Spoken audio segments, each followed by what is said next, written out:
Thank you very much. It appears that either by a coincidence or otherwise, the Tan Sri has been talking the last 25 minutes on energy. It appears that the prominent sons from the upper reaches of the Rajang River are in the energy business in this country. The other one is the chairman of Tenaga Nasional Berhad, Tan Sri Leo Mogi, who's from Kanawit. This is from Kapit. So I used to joke with Tan Sri Leo Mogi, you are the most quote-unquote powerful man in the country. Why? Because Tenaga Nasional is the biggest power producer in the country anyway, serving 28 million Malaysians in the mainland and thousands of industries. Since 1995, Tenaga Nasional has not had a single outage. That was 24 years ago. So it's very efficient. Next, to discuss further this subject of energy, I'd like to call on Yang Bahagia Datuk Haji Ismawi bin Haji Ismuni, Chief Executive Officer of Regional Corridor Development Authority, RECODA, and to be followed by Mr. Mohamad Ismail Abu Bakar, Executive Director in MIDA. That's our principal investment agency, Malaysian Investment Development Authority. Datuk, please take the floor.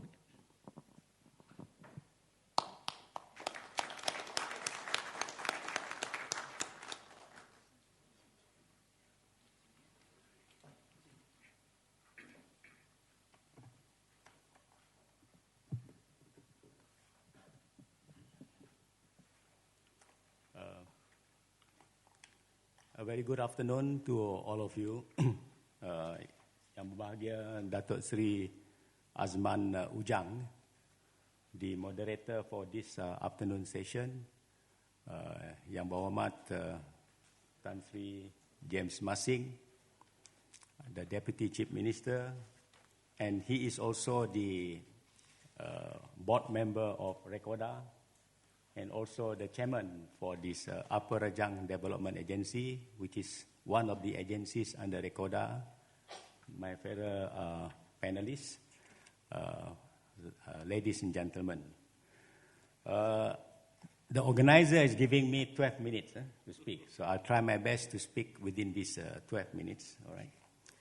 Okay, these are just the contents of my briefings, all right? I'll go straight to because Sarawak is, we are part of the Malaysian economy. So the performance of Malaysian economy will have its impact also on the development and of course the performance of the state economy. Despite the uncertainties going on at the global level, if we look at the Malaysian economy, the growth is still remain robust this year in 2019, all right? And if we look at the growth in the first quarter of this year, the real GDP is still growing at about 4.5%, all right? The growth is still a positive growth, all right? And okay, this, if we look at even at the, what they call the GDP by economic activity, we can still see here that the growth, the manufacturing sector here is still registering a good growth, all right? And the share in 2018, for example, is about 22.4%. I purposely pick up the manufacturing sector here because we are talking about energy and industry and how the energy sector has a lot of bearing or contribution towards industrialization in the case of Sarawak here. And this can also be seen here. This again we see from the Sarawak economy. Again, you can see here that the growth, the steady growth is supported by improvement in external demand. The reason here is that when we plan for the Sarawak economy or the development of Sarawak, it will be very difficult for us to bring in industries which are import substitution in nature.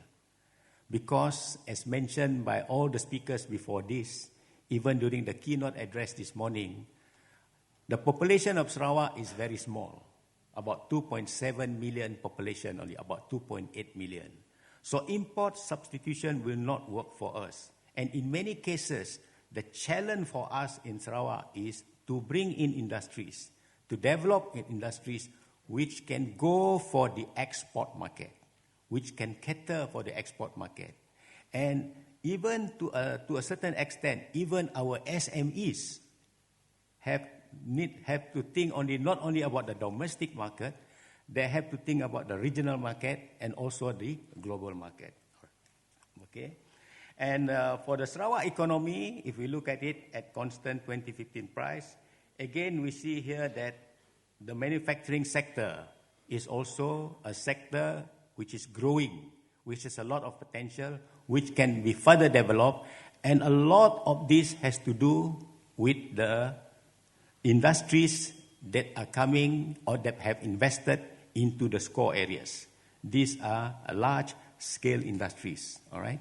So for the last 10 years, the number of industries that we have attracted into the score areas, of course also including industries which are coming outside the score areas, have contributed significantly towards the growth of the manufacturing sector or the industrial sector in the state of Sarawak. Okay.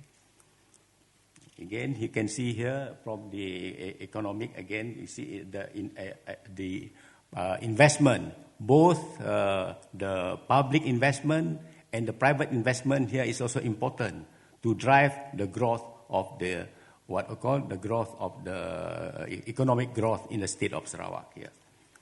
Okay, and this figure will show to you that, as mentioned by Mohamad, Datuk Amar, Awang Tengah this morning, that Sarawak continue to be the preferred destination, one of those preferred destinations for investment, and this can be seen from the chart here, whereby we continue to attract significant amount of this investment into the manufacturing sector in Sarawak, including industries that are going into the score areas, particularly into the Samalaju Industrial Park. Yeah, right. And as you can see here, a total of RM 8.8 billion investment alone were approved in 2018. That is in 2018. And if we compare, the total investment approved in the first quarter of 2019 was 1.3 billion ringgit compared to about 45.7 million in the first quarter of 2018. All right. Okay. This is just to show that, again, some indicators to show that loans provided by the financial institution for the manufacturing sector vis-a-vis the other sectors in the state of Sarawak here. Okay. Let's go to the next topic, which is power generation in the score areas. Score plan was developed 10 years ago. The study started in 2006, and we started implementing score in 2008. Tan Sri Wilson, sitting down there, was the state secretary at that time. I was the director of the state planning unit. All right. And SCORE started in 2008, and of course the first CEO is Tan Sri Wilson. And within that 10 years, we have developed what we call the power generation in the SCORE areas, particularly in Bakun, Murum, Baleh. So a lot of this hydroelectric power, these are renewable energy which have provided us the comparative advantage to attract industries to come and invest into Sarawak. The industries that would like to come to Sarawak, to the SCORE areas, are of course the energy-intensive industries. And when we talk about energy-intensive industries here, it is those industries whereby 30 or 40%, even above, of their operating costs goes into the consumption of electricity. So these are the kind of industries which would prefer to invest in the SCORE area because of the abundant renewable energy that we have. Again, you see here from the energy mix that we're very much into hydro. Fortunately, we are going into hydro. which is the comparative advantage that we have, all right? And even if we look at the current power supply and demand for 2017, for example, due to the hydroelectricity power that we have, in 2017, we have availability of power more than 3,837 megawatt of electricity. The customer demand here is 3,434. And a big bulk of this power goes to the industry in the Samalaju Industrial Park. All right? Okay, let's go to the next one. This is just to illustrate to you the score area. Score, the size of Sarawak is 124,000 square kilometer, but 100,000 square kilometer is occupied by score. And the biggest region, of course, in this score area is Tan Sri area, which is Urda here, the Upper Rajang Development Area, which is more than 40,000 square kilometer in terms of size, which is even bigger than the state of Pahang. All right? That is just to show the size of Urda area within the score area. So 2/3 of Sarawak is under score, occupied by score. And we have the Highland Development Area agencies and also the Northern Region Development agencies. And let's look at this. This industrial park has been the icon of score, the icon of industrialization in score. But of course, when we talk about the Sarawak corridor of renewable energy, it is not just restricted to industry per se. With the other development agencies that we have, it covers also other sectors of the economy, particularly commercial agriculture, tourism, and even the services sector. All right. And this Samalaju Industrial Park has a size of 8,000 hectare in terms of size. It's very big, and it is about 62 kilometers from Bintulu. All right. And for the last 10 years, I think we have been developing this industrial park stages by stages, and we have been able to attract numerous industries to come and invest into this Samalaju Industrial Park. Okay, and these are just some of the infrastructure that we have been developing inside the Samalaju Industrial Park. Okay, so this is how it looks today. 10 years ago, it was a jungle. So we brought the first Japanese company to Samalaju Industrial Park, which was a jungle then. But having said that, still they decided to invest in Samalaju Industrial Park because they were convinced with the plan that we have. The plan that we have, the way forward that we chart for Sarawak. All right? So in other words, if we want to move the state forward, particularly in the areas of industrialization, we must begin with a very good plan. The plan that can convince investors to come and invest at a particular, in our destination here. All right?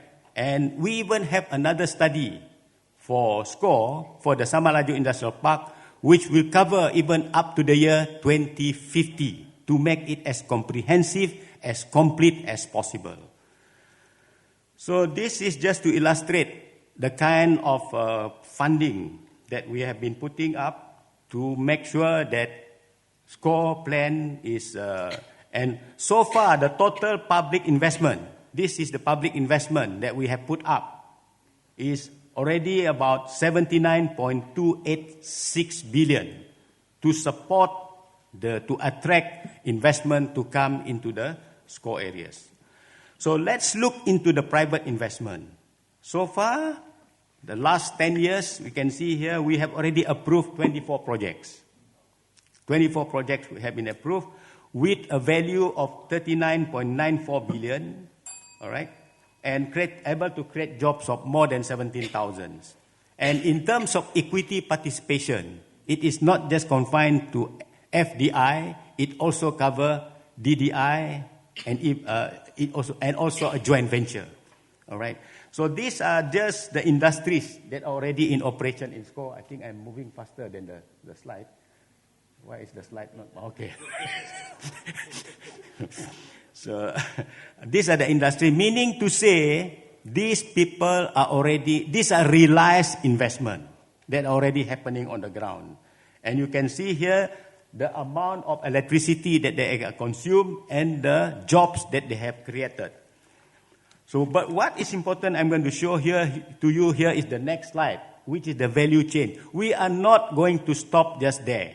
We have managed to attract the trigger industries, but the next target that we are going to do is the downstream industries. You can see in the column there.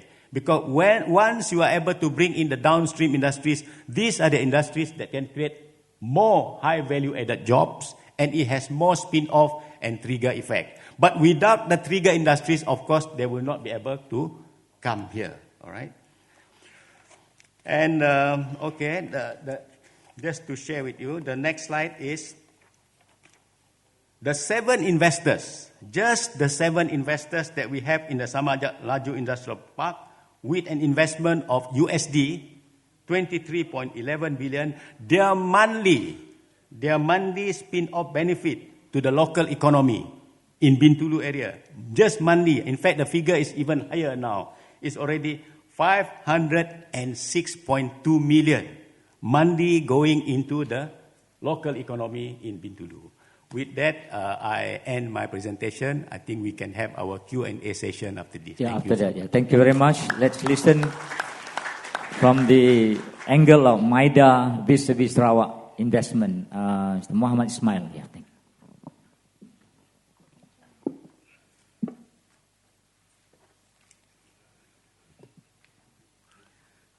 Thank you, Datuk Seri. Yang berhormat, Tan Sri Datuk Amar, Datuk James, YB Deputy Chief Minister, Datu, also the other speakers, and also all the distinguished guests. Very good afternoon. Salam sejahtera. I am Mohamad Ismail Bakar, the Executive Director of MIDA. MIDA stands for Malaysian Investment Development Authority. I think some of the information, or especially on the investment figures, has been shared by the earlier speakers. I think when it comes to that slide, I think I'll just have to skip. But I think I would like to start my presentations a little bit about MIDA, for those, especially for those who are not aware what MIDA is all about, and talk about this in terms of a little bit about policies and incentives, and what are the investment opportunities, and what are the strengths, what kind of investments that we are attracting to actually to Sarawak, particularly in the area of what we call hydropower. So in the actually JIFE is what we call the topic of today's session, the what we call the energy and the future industry in Sarawak. Okay.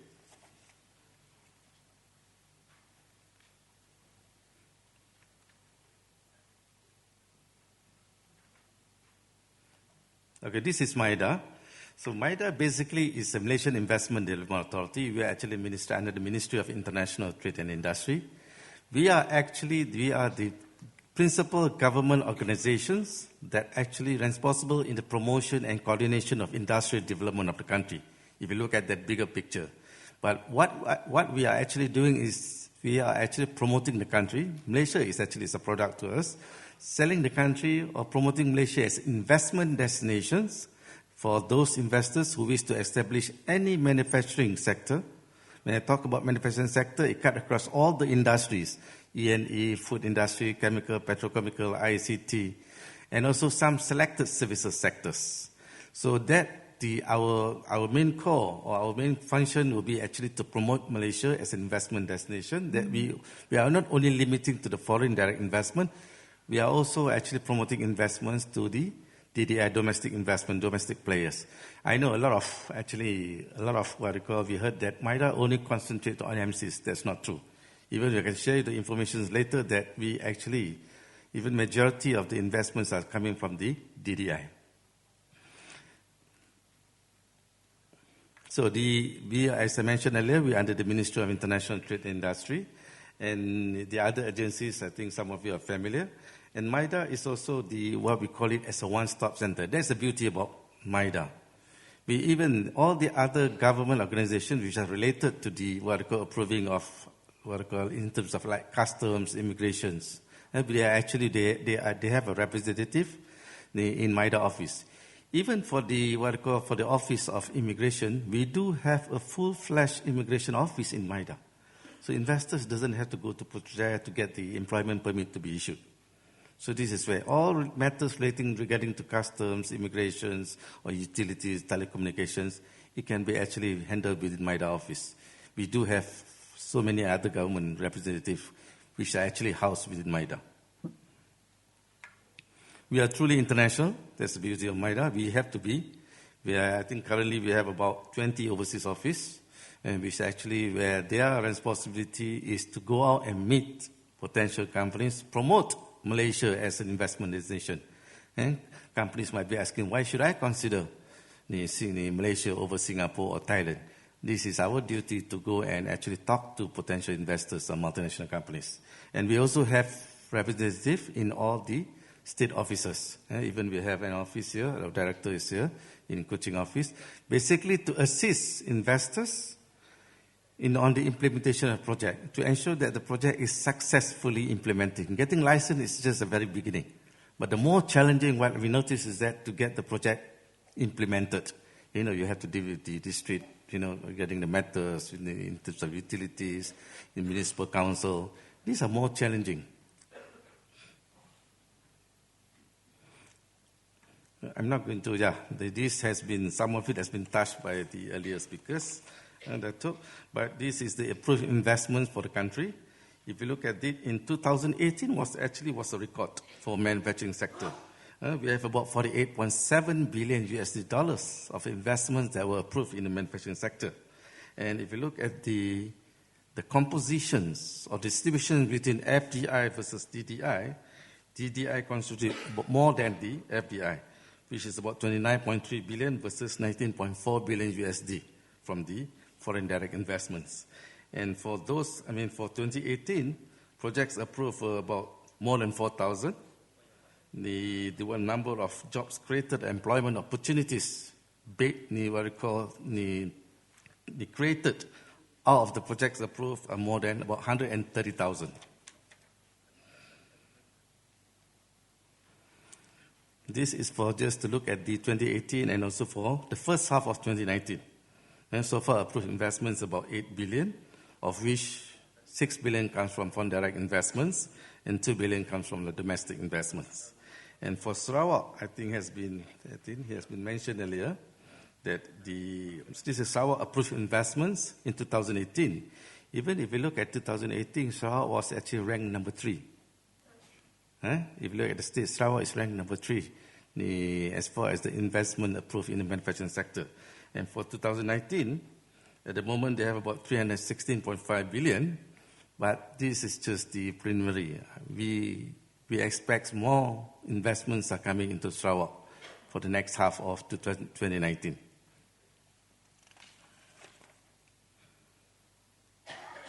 If you look at the sector, Sarawak approved projects by industry in 2018, and also to share with you on the first half of 2019, we have investments coming from the food manufacturing, that is Kihil, and we also have one beverages and tobacco.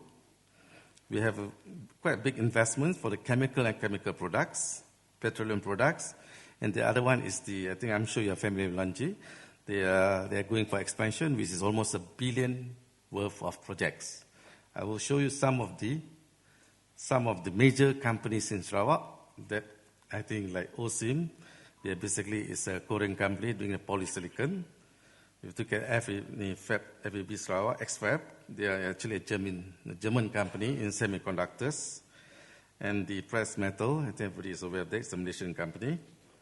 And we have what called the Longi, which is a Chinese company from doing solar panel.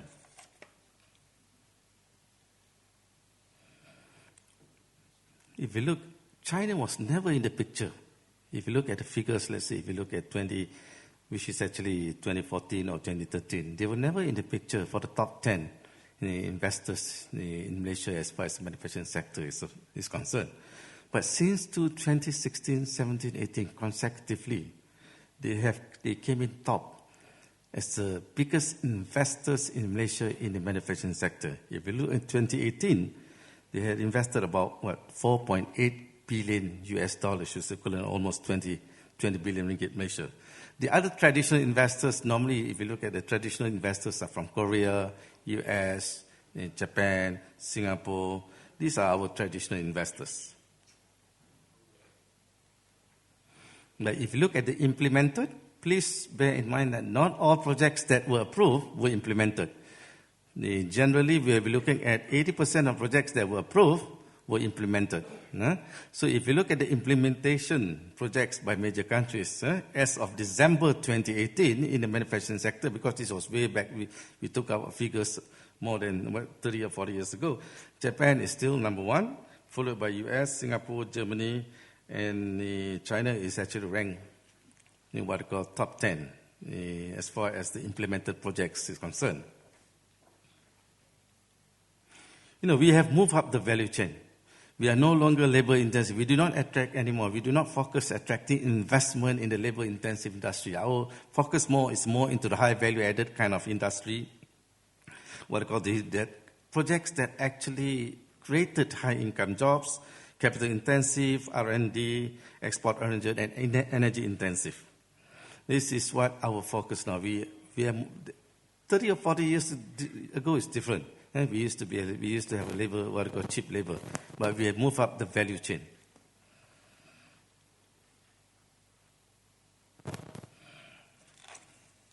If you look at the 11 Malaysia plan, as I mentioned, what are the sectors that we are targeting? There are 3 catalytic sectors, and actually we are towards the end of what we call RMK 11, and we are going to RMK 12.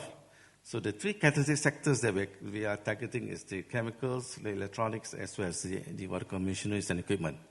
And the other 2 industries that we are actually focusing is on the emerging industries, which covers medical devices and aerospace.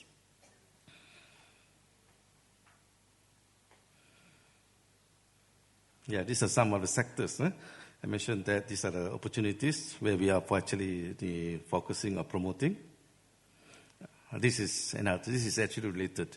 If you look at even most of the projects that are going into Sarawak, I think as mentioned earlier, these are the energy intensive industries.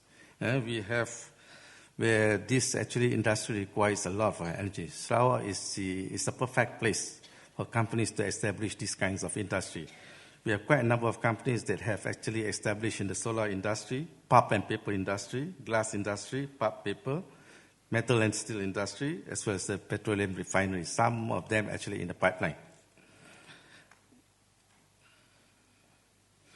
These are the services sectors. MIDA is not only promoting investments in the manufacturing sector, we are also promoting what we call investments in the services sectors. Some of as you can see in what we call on the slide. So this investment policy is very important especially for foreign companies to understand. The good thing is that we do not have any restrictions. Any foreign companies, any companies who wish to establish any manufacturing operation, they could have 100% ownership. They do not have what we call need to have a local partner. And the other one is the freedom of repatriation. Any profit or what we call profit or dividend that be made in the country, they can actually repatriate or take it out without any restrictions. And we are very flexible on the employment of what we call employment of expatriate. We are very accommodative to the company's requests. These are some of the incentives that are actually provided. If your activities or products are actually promoted, it's been promoted as one of the promoted activities or products, you can be given some kinds of tax relief. It could be a partial or it could be a complete tax relief. What we call it as the pioneer status or investment tax allowance.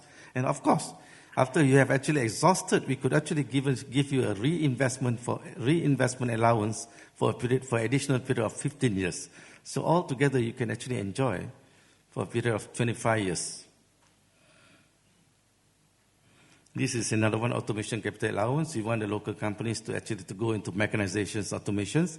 That's why the government actually came out with this kind of incentive, what we call it the automation capital allowance, where we have for labor intensive, and also the other one is for the other industry. As I mentioned, as you can see that, you can actually enjoy 200%, or the other one is only on the first 2 million.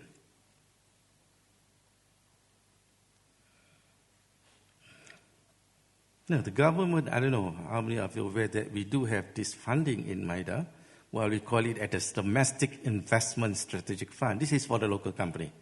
All the while we might have the high impact fund, but this is strictly for local companies.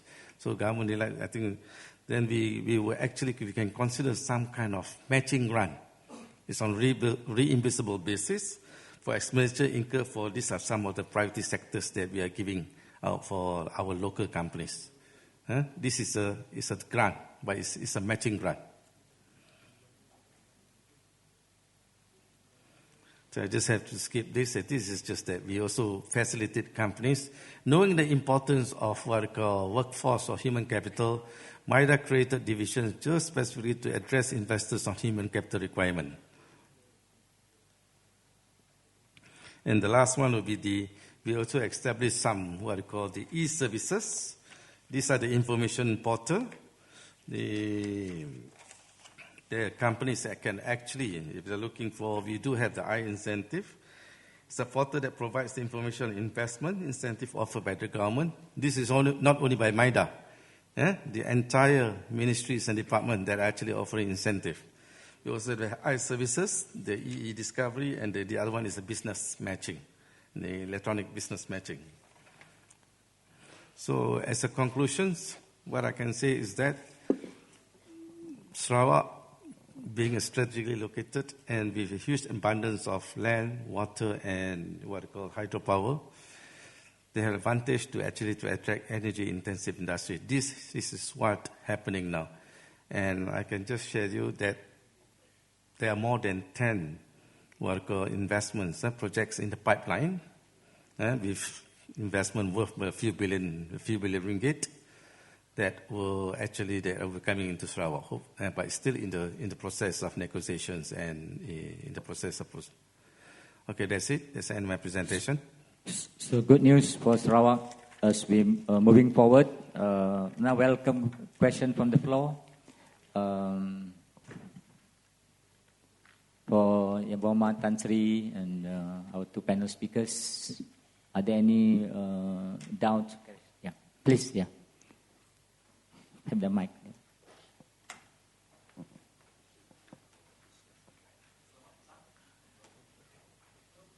It's off. Okay. Hello. Yeah. Selamat petang. My name is Peng. I'm based in London. As an anak Sarawak, I think I need to ask two questions, if I may. First is hydro really classified as renewable energy? Because it's done, basically the dam construction can cause damage to the environment if we have too many of them. Second question is, basically I grew up in Sarawak. The second question is Bakun considered a failed project? Because when I was young, for the Bakun construction, the idea was that Bakun construction would basically create enough energy for the whole of Sarawak, including potentially some surplus for Indonesia. So now, it seems like Bakun does not supply enough power that you are going to construct more and more dams. It's nothing political. I'm not in politics in Sarawak. I'm just asking the question. Thank you. One is on the environment and one is on Bakun. Tan Sri, you'd like to... after that, Datuk Ismawi. Thanks very much. Thank you very much for the question. In terms of producing energy, there is no energy producer that do not affect the environment. And that's one thing we must understand. If we produce coal, ada problem with the environment. Solar pun ada, energy pun ada. So every one of them. So hydroelectric project pun ada. But what is important is it is sustainable and it's very clean. And this is where the production of Bakun hydroelectric is much better than the rest, as far as I'm concerned. It is clean and the energy is very stable. And Bakun is 2,400 megawatt. It is not enough for the required needs of Samalaju at least.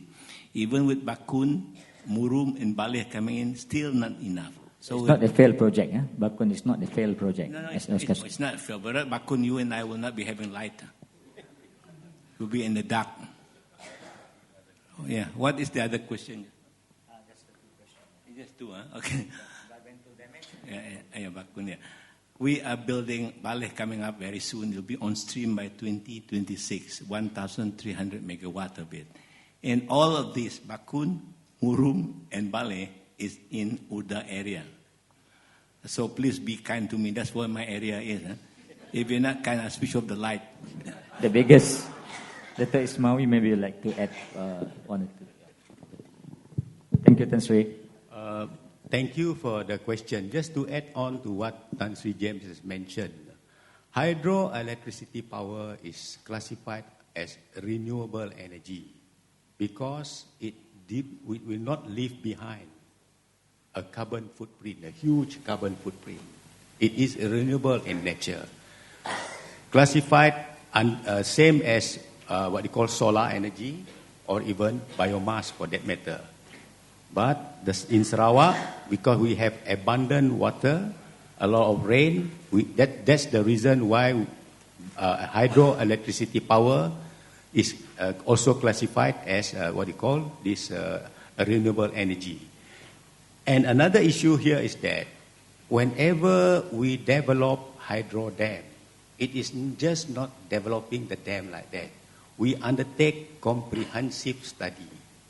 And SEIA study, we look at the social, environmental impact assessment of the project before we really embark on a particular hydroelectricity power project.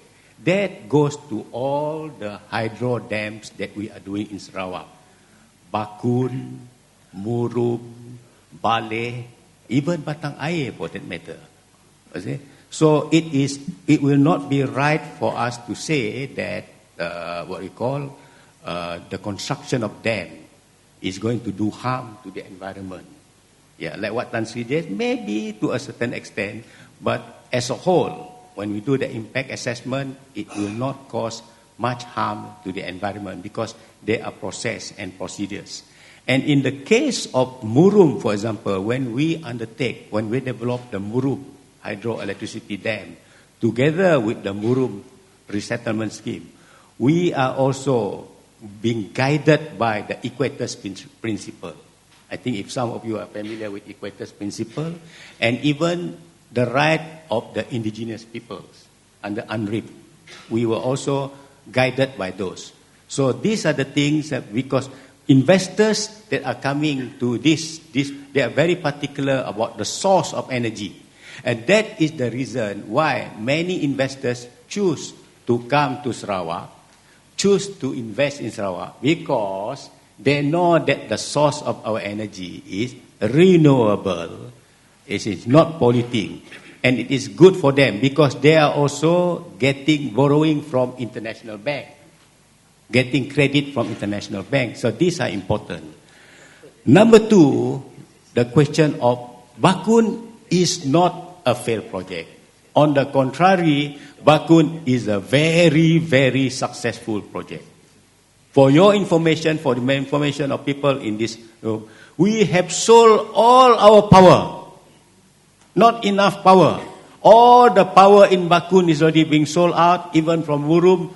Most of it goes to Samalaju Industrial Park, the industry in Sarawak. Because if it is for the people in Sarawak alone, of course not enough, more than enough.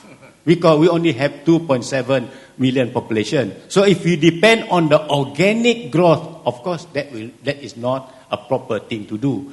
That is the reason why we have the Sarawak corridor of renewable energy. Why we develop energy? Because this is one area where we can make full use of energy for industrialization. All right? So Bakun, just to repeat, Bakun is successful, so much successful that we have to develop another dam in Tan Sri area, which is Baleh Dam, with a capacity of 1,285 megawatt, and it should be ready in the year 2026. All right? Thank you. That is the success story. Thank you. Datuk Ismawi, whatever happens to the original plan or idea to export power to Semenanjung Malaysia from Bakun? It never took off. Well, put it this way. Too far distance cable? No, it's nothing to do with distance. The people we are one of those. I'm one of those. Tan Sri Wilson is also we are one of those who objected to that plan. Why should we export electricity as a commodity again to Peninsular Malaysia and industrialize Peninsular Malaysia? We would like the electricity to remain in Sarawak so that industries come to Sarawak. You see? So, unless we have access lah. Otherwise, we don't have access. We have some access now. That's the reason we export it. Answers my question. Barat. Yeah. Kalimantan Barat. Yeah. Tan Sri would like to say something. Yeah. The expert.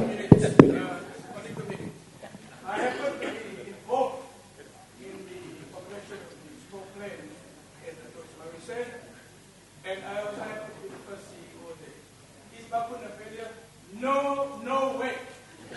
Do you know, let me pose a question. Do you know how many megawatts of hydropower is there in China today?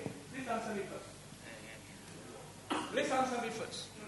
How many thousand megawatts of hydropower are there in China today? If you don't know, I've seen the internet. 370,000 megawatt.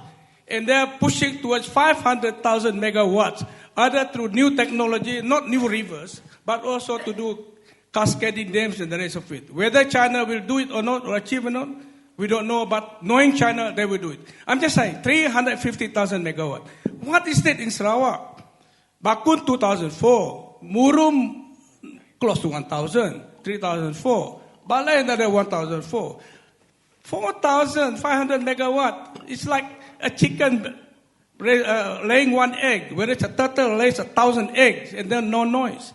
You see, when we did this plan, it's more for the development of Sarawak. Datuk Ismawi said it. I am one of those who disagree with sending this, exporting this power to Semenanjung because we want to industrialize this state, and we have achieved it. Okay, that's number one. Okay, that's it. Answers okay, thank you. Thank you. No, I have to say that there are 350,000 megawatt of hydropower in China. Yeah, but it's not apple to apple compared to Sarawak. China is so huge. I know, but what is there to say it's a failure? I disagree. It's not a failure. It's not a failure. That answers the question. It is not a failure. Yeah, of course. Sorry. Thank you, Tan Sri. Yeah. I have to defend my friend too. Few questions that I would like to maybe away from energy. This too much energy that we have used to talk about energy. I'll give you a softer one, more fun. Nothing serious. My name is Gracie, addressed to Datuk Haji Ismawi. We have the SCORE and all these huge industries. I would like to ask, I know tourism is one of the pillars in SCORE, and if there were there any efforts to promote tourism investments in the state of Sarawak, not just Kuching, but in the whole state, so that when we have the facilities or the infrastructure, the tourism can also follow through. Did we have interest in tourism development investments in the state? Thank you. I think last question because we were behind time just now. Yeah. Thank you. Thank you, Gracie, for asking that question. Yes, tourism is one of the promoted industry within the SCORE region. But what we are doing now for this year and next year is that we are going to do the infrastructure first. And that's the reason why the state government is very kind enough to allocate to the development agencies a sum of 1.5 billion each first, so that we have the connectivity, so that we have the accessibility. You may have the potential, you may have the product. If you don't have the connectivity, the accessibility, you cannot bring tourists to that area. And Tan Sri and I think we have just came back from overseas. We are tasked to prepare a master plan for Bakun. And this is one area. If we develop a proper master planning for Bakun, the beautiful lake can be one of the biggest tourism attraction in Sarawak, provided we do it properly along the basis of sustainability. We need to look after the environment, and we need to bring in the community so that whatever we do, the community will benefit. All right, Gracie? Thank you. Thank you, Datuk Ismail. I think having said that, be that as may, I'd like to invite you all to give a round of applause to all our speakers, Yang Mohamad Tan Sri, Datuk James Masing, Datuk Ismawi, and Datuk Mohamad Ismail for their contributions today. Thank you very much.